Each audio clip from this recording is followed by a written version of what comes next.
Dear Judy, it's been a whole year now. They all say I'll get my parole next April. Plenty of time to put in a crop. So hang on, you and Uncle Ike. The only thing bothering me is I ain't heard from you in so long. Why? What's happening? Judy, it's not like I done anything wrong.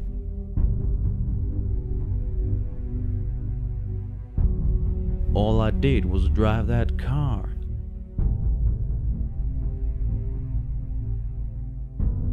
I didn't know they had guns and itchy fingers. I didn't even know them good.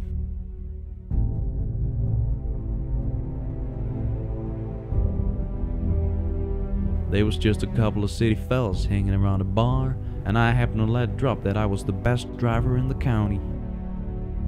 Maybe I was a little stupid, but when they allowed they'd pay me right then and there to take me to the bank the next day and then out of the city, well, all I did was ask how much. And I was really surprised, because it was almost as much as we needed for that mortgage payment. I never knew what they did to the money. The sheriff kept asking me where it was. After all, the two bank robbers was dead, with no trace of the money. Your loving husband, Walt. Dear Walt, I got your letter, and the reason I ain't come to see you is that I just don't have the money for the trade.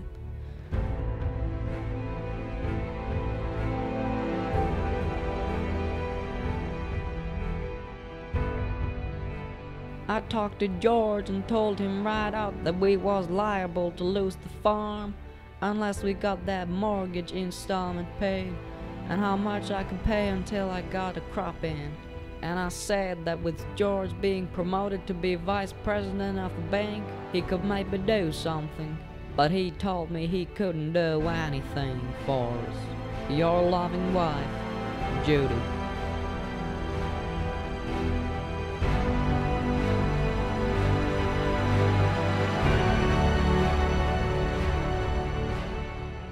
Dear Judy, I know it's hard on you, but the good Lord will provide, Judy, and I know what I'm saying.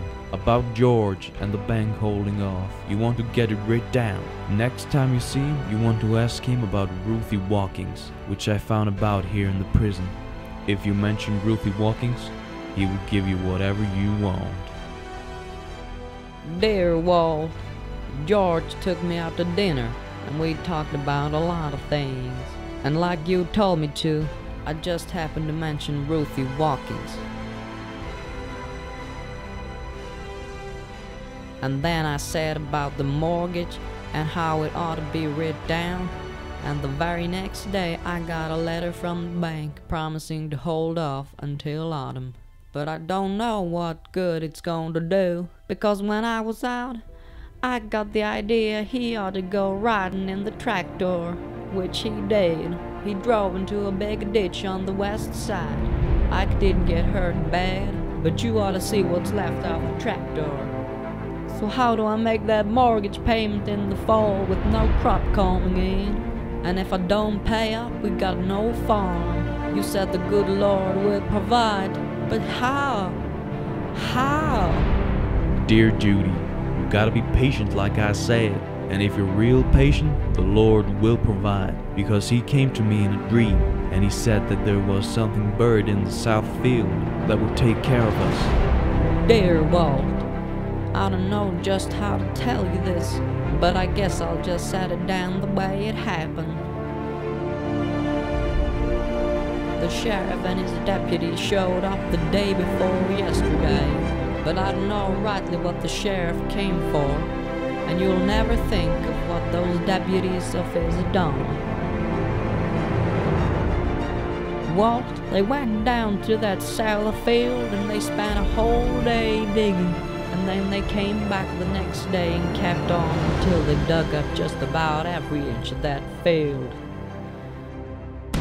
I asked them lots of questions, and one of them, I think he come all the way down from the prison, said that all of your mail gets read. Walter, What did he say that for?